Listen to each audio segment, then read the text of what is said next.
What is going on, everybody? King of Chaos, Logan Black here. And it is another week, another episode of Dude, have you heard this? It's the music show where a bunch of friends sit around and talk nerdy music things. All of our favorite albums that flew underneath the radar. With me, as always, is Scotty Cerriti and Johnny Torres. Sound off, guys. How y'all doing? What's going on, everybody? Hey-o. Joining us this week, last week, if you guys watched, we had one half of the Maine State Posse. We had Danger Kid. This week, it is none other than the biracial bae himself, Aiden Aggro. How you doing, dude? What's up, guys? How's it going? Hell yeah. So this is the first ever tag team that we have had in consecutive weeks. This is super dope. I'm super stoked for this. Let's just hop right into it as we always do. This was, I would say, a very heavy-centric week, of course, with me being the outlier, because, I got to be that fucking music hipster, right? But this was a very heavy week, and I thought that it was really awesome.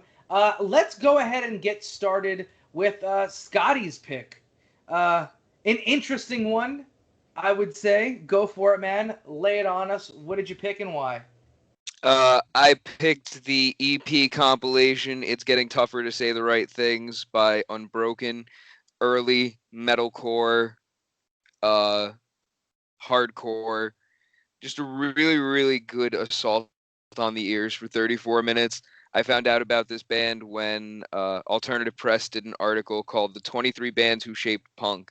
And I bought that issue, fully expecting it to be bullshit. 100%. But was pleasantly surprised with who was included on the list, and Unbroken was on there. And I was going to go with the LP because the LP is definitely the more well-known of their recorded output, but there's just so much experimentation on this record. There's a point where You Won't Be Back is essentially just a Suicidal Tendencies song, which I think is pretty amazing. But yeah, early work from this band before they kind of became the sound that they're known for. So I thought that was pretty neat to go with. I want to, before we go into talking about the album, you mentioned you heard about this band from an AP list, and I'm here to forever defend AP lists. I've brought up before on the show, having worked at Rolling Stone, there was an entire summer where I literally, from after lunch, I'd sit in the Rolling Stone library and just read their books, which... wow. But a lot of their books, they had literally every AP list in book form.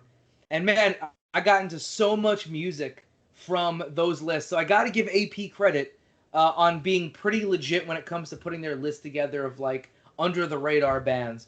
But I want to hear what you guys thought about this. Jossie, what did you think of this Unbroken EP? I was okay. First of all, so all of these albums, I hadn't heard any, so it was a treat just being able to listen to something totally unfamiliar to me. But I was really down with this EP, just straight from the jump. I feel those fast punky riffs that just make you want to start circle pitting immediately. I haven't listened to any good hardcore punk in a while, a long while. And I was really into this one. Yeah, man, it's I'm in the same boat as you, where I haven't heard I've heard of Unbroken, Straight Edge Kid. You fucking it's on the list. You have to hear that shit. But I haven't heard anything from the band. I didn't hear any of the bands this week, so I'm in the same boat as you. This was all super new for me. This is the sound that I love from that era of hardcore, where it really is the guitar and production could be interchangeable with just an alternative rock band from the time, and the way that they would kind of run that alt rock, but then you put the vocals in and just the chugging in terms of the bass and that bass drum. That's what just sucks me right in. I just want to start floor punching again. Yep. Johnny, what'd you think of this one? Never had heard anything from this band going in. Was a treat. Hardcore is not really a genre that I wander down too often. Unless it gets thrown on my radar, it's not something I usually go looking for. So this was a treat. especially considering when it was from. So I initially got like, all right, so there's a little bit like some Deftones new metal here, but then it's a little more like hardcore in your face at times. But the way they'll just switch up their times was a delight. That and the production of the bass throughout this whole thing really stayed with me. How chunky that friggin' bass was. Yeah, really high treble, man. Oh, I loved it. Yeah. Yeah, no, out of tracks that went on the regular list, Crushed on You, Blanket, and Pain They Face are all regular listens moving forward. Mm-hmm. Yeah, the intro to Blanket, fucking A. You want to talk about, like, I was like, I'm there. Like, this is my shit right here. Yeah, man, there was a lot on this record that I really loved. Anybody who tries to do a Joy Division cover, I gotta give credit. Like, I was sitting there, and one of my favorite things, of course, is seeing, like, bands and, like, going through Spotify, especially stuff I haven't heard, and it's like, Love Will Tear Us Apart. Okay, are these guys covering, or do they have a song named that? And then it gets there, and I'm waiting. And this was, like, they definitely put their own stink on it, you know what I mean? Like, it was a pretty good job. Other than that, of course, in my nerdy research of this band and, like, checking out stuff, the bass player from Unbroken is currently playing in a band called The Vows, with a number of other, like, it's like a hardcore supergroup, but their singer is John Pettibone from former band choice here, Himza, one of my choices. Because these guys are a West Coast band, Himza is from Seattle, so I guess that kind of makes sense. I thought that was really cool, and I've heard The Vows before, so I didn't put two and two together. With that said, do we have ratings for these guys? Because I got some ratings down. I tried. Like, I just came up. I pulled something out of a hat, man, and that's all we could ask for. So I'm going to go with mine. I rated this one. Now, remember, everyone watching, we're not rating these based on what we think is a good or bad. Just more based around how it kind of fits that genre. So for me, this was 8 X'd up hands reaching for the mic out of 10. Johnny, what did you rate this one? This was a 7 out of 10 metal blade sampler bangers out of 10. Yo, fuck, that's it. That's fucking brilliant. Scotty, would you rate this one? 8 attempted circle pits during high school lunch out of 10. Oh man, this is great. Jossie, what'd you think? I gave it 8 camouflage cargo shorts out of 10. Oh my god. You know what? I had to throw away all of my camouflage cargo shorts this summer. Oh no. It was a sad day. My ass has gotten too fat, too many squats. With that said, any other questions, comments, concerns, or feelings about this Unbroken EP? Cool. Hold up. I just want to say, Scotty, one of your picks was Pain They Face, and that was hands down one of my favorite on the fucking album. Just because, like, it's got that good friggin' meaty beginning with it makes you just want to stomp back and forth, and then it goes into this weird, like, almost Metallica like interlude part. Like, dude, weird thrash at that point in the record. That's what makes it my favorite. I love weird thrash metal. Dude, I was super into it. And that was another thing that I could say about this record is that they don't stick to one sound for too long. Like, granted, it's all heavy and loud and aggressive, but, like, you get some thrash, you get that hardcore, you get some punk, you get some, like, alt rock in there too. It was a really, really fun listen. New metal's well represented, you know. Oh yeah, well, that's the other thing, and, like, this is when I got into hardcore in high school. My hardcore was like Hatebreed and, like, all, like, the beatdown bands. Like, I was ready to fight people at shows. That was my shit. So, like, when someone was like, yo, check out Vision of Disorder, and I'm like, this sounds like fucking new metal. What's wrong with you? Nah, that was the sound of hardcore in the 90s, especially in the Northeast. I know this band is from California, but a lot of those Northeast bands really had that kind of, like, tuned down chug that was, like, popular in new metal. I know for a fact that Deftones had played on multiple occasions and toured with, like, hardcore bands as well, like Korn as well. Fucking, I had, oh my god, Earth Crisis went on tour with Korn at some point. Wasn't there mistaken. Like a Deftones Municipal Waste tour at one point? Probably. Deftones will go on tour with anyone they could smoke weed with. Like, that's, I'm pretty sure that's how they go about their shit. All right, guys. Moving on, I'm going to go with Jossie's pick. This one was like, for me, this was tomato soup and grilled cheese. It made me warm inside checking this out. Go ahead, lay it on us. What did you pick and why? All right, so I picked 1111, and that was by the band Undermined. So I was crazy into Chiodos when I was like in my late teens, early 20s. And I had picked up the Bone Palace album, and there was a guest vocalist on a few of their tracks. And I really liked his sound, and I was like, got to check out like who the hell this guy is. And I found out that he was the vocalist for a band called Undermined. And I started listening to them, and I was like, holy shit, like, why have I never heard of these guys? And did some more research, and I realized it was because they weren't really around for very long. Like, they started in 96, and they, like, all the members were basically members of, like, other super groups, essentially. And, like, they were only around for, like, really a few years. This album, 1111, was released through Uprising Records, and I think that was their only like full length that they actually put out. And then they just ended up going off and doing other projects with other bands. Like the vocalist, I'm pretty sure when the vocalist of Chiodos like quit or whatever, he ended up like filling in for their Warped Tour dates. So like that's basically what like he was doing. But yeah, no, they weren't around for very long, and I thought that was pretty damn cool. Yeah, you mentioned. I mean, you actually mentioned a lot of stuff that I have in my notes here, where like the members are in like all these other dope like projects that are either like super groups, like Destroy Rebuild Until God Shows, which is like a super group of like every band that sounds like this. And the drummer for this band is currently playing in Flames, which blew my fucking mind. And yeah, Uprising Records was a label. Like if you look at what Uprising was putting out at this time, every band had this kind of like post-hardcore, breakdown, kind of sound. So it was very much on brand for them with that. But I want to throw it out to you guys. Johnny, what did you think of 1111 by Undermined? So I'm a sucker for big anthemic AFI-esque whoas. That first track right from the get-go, man. Those are some of the best whoas I've ever heard in my life. And then when you mentioned him doing guest vocals on Chiodos' Bone Palace Buffet, I actually like when I went in and looked at it, I found that the other way where I was like, oh, this is the guy from Bone Palace.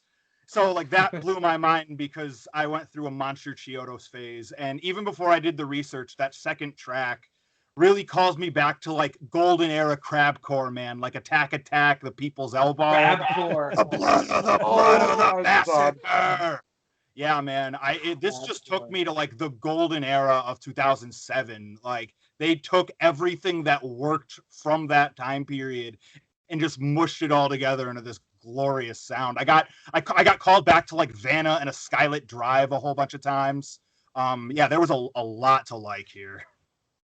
Yeah, can I just say that like, off the bat, the fact that crabcore is now within the lexicon of this show is like that's the highlight for me. This episode will now forever be above everything else just because crabcore got mentioned. Goddamn, I'm gonna give it to Scotty before I continue to gush over crabcore. What did you think of this one, dude? I actually went into this completely blind and was pleasantly surprised because if I go back and listen to a lot of post-hardcore that was made in that period for the first time, I'm not as into it.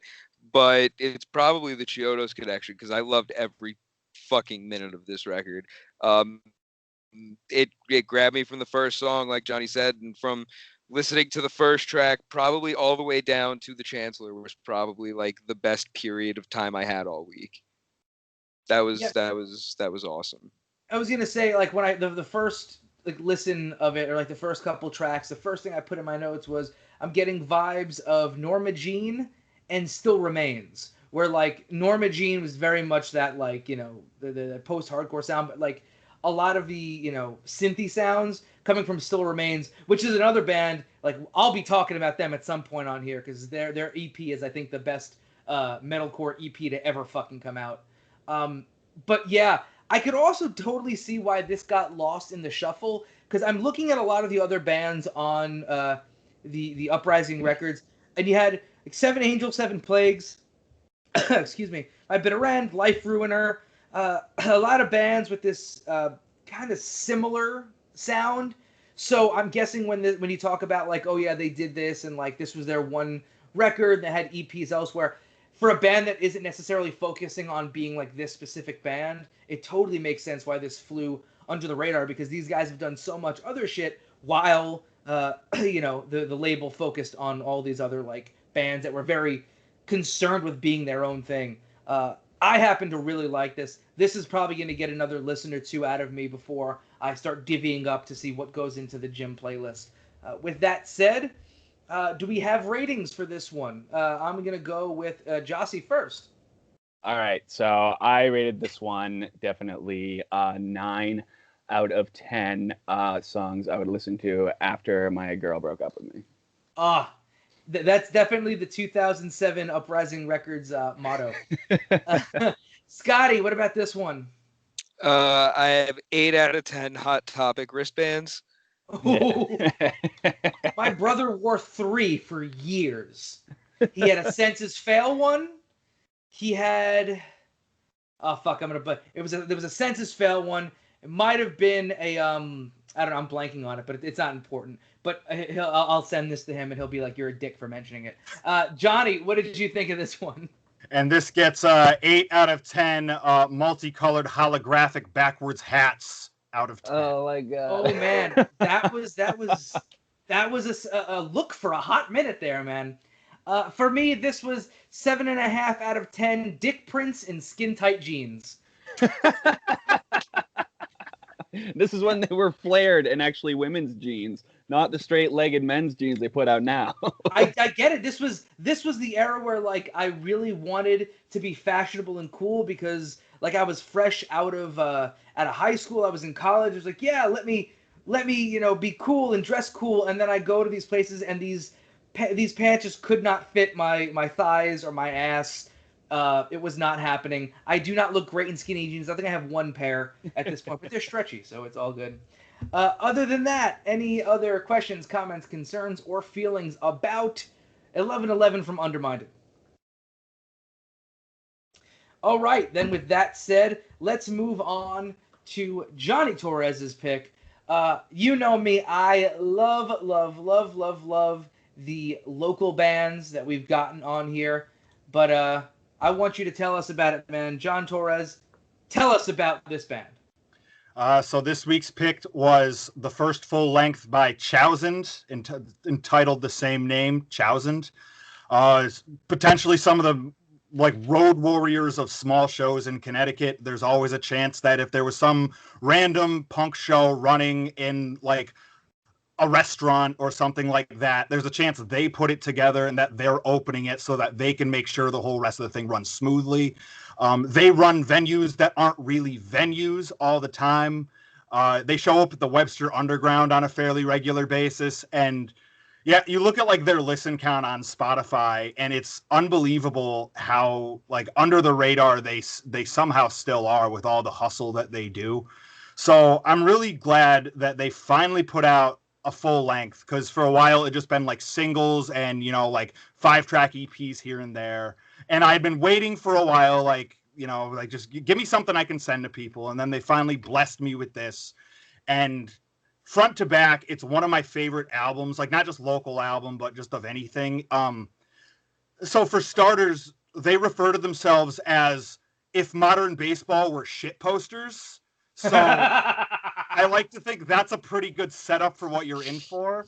And then right off the rip, I think by the end of Cool Me, track 1, you know what you're in for, whether or not you like this band.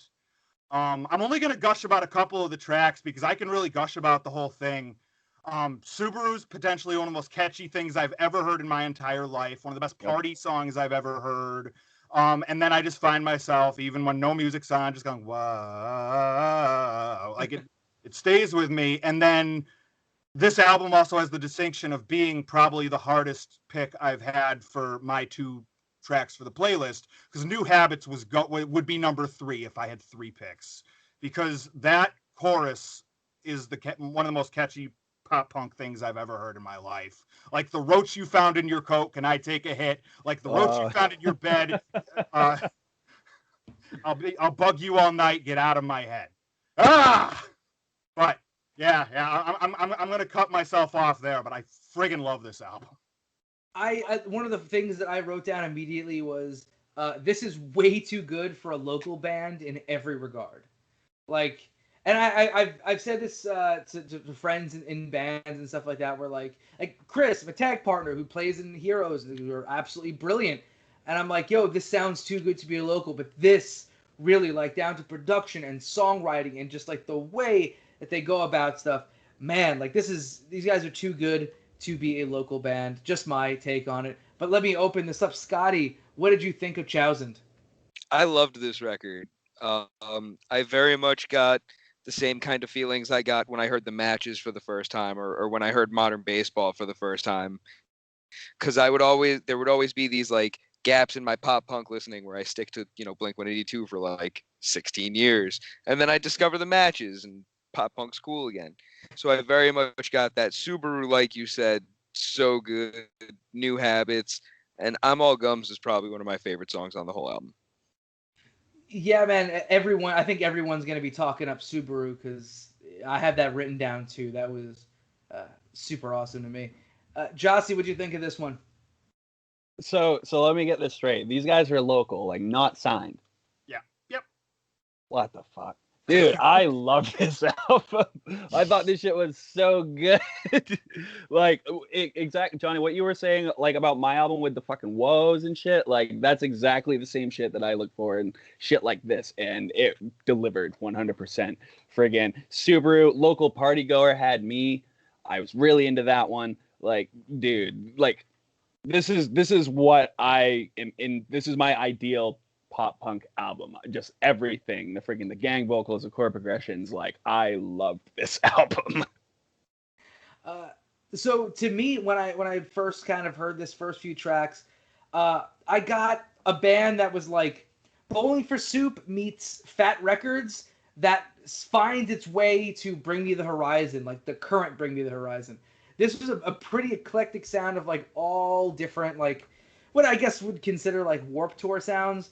I don't know. Again, I don't know why this band isn't, bigger as it is. And I wrote this down because I did, my Google search to kind of find out about what they're about. And I happened upon their Instagram. I have more followers than this band. I don't know how to play the social media game. I'm bad at it. I'm very bad at that stuff, and I'll openly admit it. But damn, how do I have more followers than this fucking really tight band? I don't know. This is good stuff. They're still playing, I'm assuming, right, Johnny? Yep, they just put out another round of like single tracks like a couple months ago. Cool. I'm gonna end up keeping up with these guys, and similar to the pick of Scotty last week, Sexy Heroes. I'm gonna try and go out and check these guys out at a live show. Get me a shirt and maybe a vinyl, because why the hell not? With that said, let's get these ratings out. Scotty, what rating did you give to this record? 9 front row tickets to Motion City soundtrack out of 10. Great. Jossie, what about you, man? I gave it 9 out of 10 songs my first punk band would have covered. That's a fucking great one. Johnny, what about you, man? 9 long sleeve plaid flannel shirts worn in 95-degree venues out of 10. We have a similar one, man. Well, I mean, in that regard, I have 9 out of 10 people avoiding the smelly hippie at a basement show. We all had them. All had them. Ex-girlfriend of mine wrote a poem called Jet Black Hippie Feet about one of those dudes at a basement show we were at many years ago. With that said, guys, any other questions, comments, concerns, or feelings about Chousand? All right. So that means we're going to move on to my pick this week. If y'all notice, if you've been watching week after week, all of my music picks seem to come from between 1999 and 2008. I couldn't tell you why, but this 2006 album from the Slackers called Peculiar. This one for me, I'm pretty sure I found out about this band through a sampler that I got at a Warped Tour. They're a Hellcat Records band, which, if I'm not mistaken, is Tim Timebomb from Rancid. He's at least has something to do with that. So it's a lot of reggae. It's a lot of bands with Rancid sound. I would not say this band at all has Rancid sound, but they're very much, I'd say, a poppy ska reggae band with a lot of roots in 60s rock and roll, going either Motown or Memphis, or even I'd say like some Jamaican rock music from the 60s, which legitimately is what influenced the skinhead movement in England and elsewhere. For me, this record is just a super fun listen all throughout. I'm not too familiar with band members here because it's a ska band. There's probably about 40. But the singer happens to his voice just does something for me where I think he's got this raspy, very much cigarette caked voice that just fucking works. And lyrically, this band was able to speak to me as a youth, and still as an old douchebag, they still speak to me, especially on this record. There's a lot of stuff lyrically that connects with me. But I want to open it up to you guys and get what y'all thought. Scotty, what did you think of the Slackers? I really, really like this record. If you look at what ska bands were doing around this time period, 2006, 2007-ish, you could tell that most of those bands were listening to Operation Ivy and Rancid and stuff like that. Oh, yeah. This is one of those bands that was listening to the Specials and was listening to the Wailers. And I really, really respect that, especially in mixing it with, like you said, the Motown, the Memphis, that kind of Southern soulful style. I'd Rather Die Happy is probably like my top song that I've heard this year. Like, full stop. Doesn't matter if it's old or new. That's one of my favorites. Absolutely. Yeah, that song. Like I said, when you talk about stuff that spoke to me as a youth, and now I'd Rather Die Happy is just goddamn like boom. It's a kick in the chest of a guy just sitting there and just giving his soul to you with a guitar. That to me, like you can't replicate that. There's very few people I think who are really just masters of that and can pull that together. And you don't expect that out of a band on an independent label that probably sold a couple thousand records tops. Johnny, what'd you think of this one? First note I got here, it's funny that you mentioned like ska with like, a bit of an alt flavor, because I was like, I'm getting ska with vibes of Fastball here. And but all throughout it kept switching up on me, so there was no shortage of reggae on it, of course. But then like there was like this, sometimes there was like on Peculiar there was like a Billy Joel sound to me. Like I love that. But then what you guys were just saying before, I'd Rather Die Happy like completely stands on its own. But then we'll go back to the Billy Joel sound. But it's like this time it's like if Brian Setzer was writing it or something. Like I got the most eclectic vibes off this album. And like, so the first time I listened to it, it was like just front to back, wasn't super paying attention. And I'm like, I wasn't sure if I was listening to the same album the whole way through, just because I kept getting all these different notes. So I really paid attention the second time. And the second time through, I'm like, no, I was. This thing is just one of the most eclectic pieces of music I've ever heard, I guess. But absolute magic. Yeah, really into classic influences in like ska. So always welcome more of that. Yeah, a lot to love here. I was gonna say you really catch a lot of those like old 60s rock and roll sounds and stuff like Set the Girl Free, which really, if you kind of stripped it down, that would be a song written by like a girl group from like the 60s. Like the Ronettes could pull that kind of thing off. Obviously they wouldn't be singing about girls. That kind of thing was frowned upon in the 60s, and that's why the 60s sucked. However, that song was a highlight to me. And again, we could talk about I'd Rather Die Happy all day. Jossie, what did you think of Peculiar by the Slackers? Well, so everybody's already mentioned it, but I'd Rather Die Happy stuck out to me most in this album. So that already goes without saying now. But dude, I was so surprised by this album, because like this is literally one of those albums or this style of ska slash reggae, where like my favorite stoner film, this is like the song that goes along with the opening credits, you know? Like, dude, this bounce so back and forth between like true ska and like reggae, and like it's fast, and then there's other parts like that are slow, and like just so many feels. Like I don't know if I want to be sitting down with like a fatty or like skanking my ass off.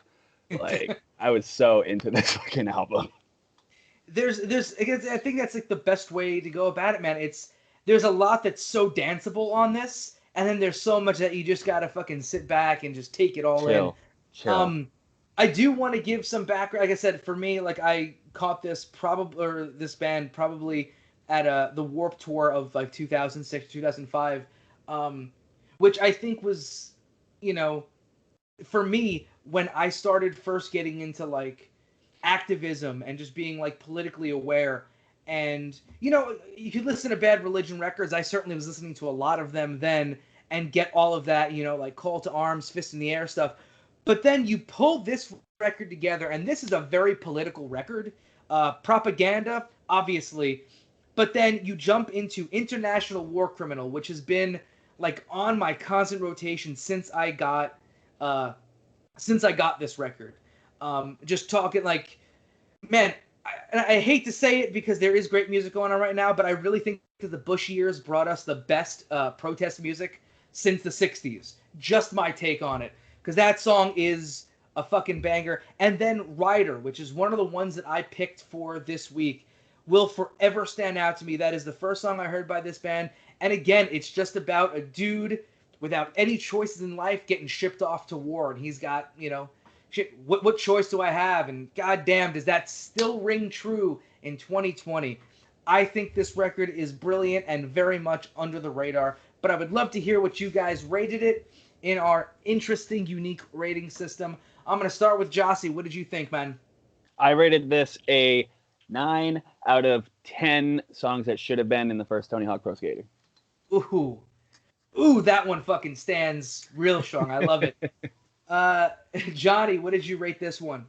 9 out of 10 neon green toilet paper cannons out of 10. Oh, shit. Yes. I didn't know that was a thing until the first time I saw Less Than Jake, and I was fucking hooked. Scotty, what did you rate this one? 9 different pairs of checkerboard Vans out of 10. Yes. I yet to get a set of checkerboard Vans. I don't know. You can't call me a real ska fan, I guess. I rated this one 9 out of 10 fedora hats not worn by creepy incels. That's a good one. Yeah, I think it's on the front of the record, or it might be another record, but it's another record, but he's got the fedora hat on. Anyway, that's going to be it for this week. Let's go around, and you guys can let us know where the people can see you on social media. Anything else you want to hype? We'll start with you, Johnny. At the Concept JT on Twitter and Instagram. Scotty. At SC Ceriti on Twitter and Instagram. Jossie. At He Is Aggro on Twitter and Instagram, as well as at Maine State Posse on Twitter and Instagram. Hell yeah, and you can find me on all social media, Facebook, Twitter, and Instagram at King of Chaos NYC. And you're checking this out on the Year One Podcast YouTube account. We've got, tons of videos, all different stuff, all interesting, fun stuff that you guys could check out. But if you're enjoying this, if you're enjoying hearing my voice, even though it's an acquired taste, I get it. Feel free to check out the Year One Wrestling Podcast, literally anywhere that you can get a podcast. I just got an email as we're going through this. We're on Pandora right now. So if you listen to Pandora and you don't like anything else and you want your podcast there, well, shit, find me on Pandora. So for me, for everybody else, we will see you next week on Dude, Have You Heard This?